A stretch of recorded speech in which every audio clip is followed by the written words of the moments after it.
যদি আপনি বাংলাদেশের বাইরে থেকে থাকেন জব ভিসা নিয়ে, স্টাডি ভিসা নিয়ে অথবা যে কোনো একটি ক্যাটাগরি ভিসা নিয়ে সেখান থেকে কোনো একটি উন্নত দেশে যেতে চান, ইউএসএ, কানাডা, অস্ট্রেলিয়া, ইউকে অথবা নিউজিল্যান্ড অথবা সেনজেনমুক্ত কোনো একটি দেশ, অথবা আপনি সেনজেনমুক্ত দেশ থেকে ইউকে থেকে, অস্ট্রেলিয়া থেকে, নিউজিল্যান্ড থেকে, কানাডাতে যেতে যাচ্ছেন, আমেরিকাতে যেতে যাচ্ছেন, সেই কেসেসে আজকে আপনাকে আমি একটা গুরুত্বপূর্ণ পরামর্শ দিয়েছি, একটি ইনফরমেশন দিয়েছি। ব্যাপারটি হচ্ছে আপনি যখন এইসব দেশ থেকে অ্যাপ্লাই করার অন্য একটি উন্নত দেশে যাওয়ার জন্য আপনার যে কান্ট্রি অফ রেসিডেন্ট রয়েছে, যে দেশে আপনি আছেন সেই দেশের আপনার যে রেসিডেন্ট কার্ডটা রয়েছে সেইটার মেয়াদ 6 মাস হয়েছে কিনা, দ্যাট মিনস আপনি এই দেশে 6 মাস ধরে থাকছেন কিনা, এই জিনিসটা খুবই গুরুত্বপূর্ণ।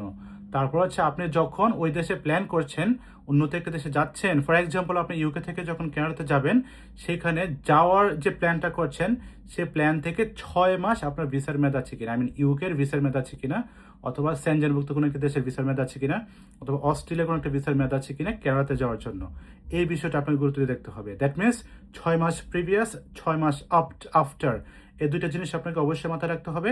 এই দুইটা জিনিস হচ্ছে খুবই গুরুত্বপূর্ণ ইনফরমেশন।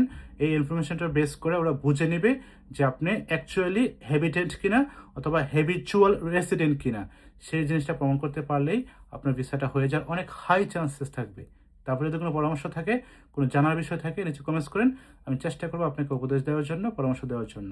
প্রথম সবাই আল্লাহ হাফেজ, বাই বাই।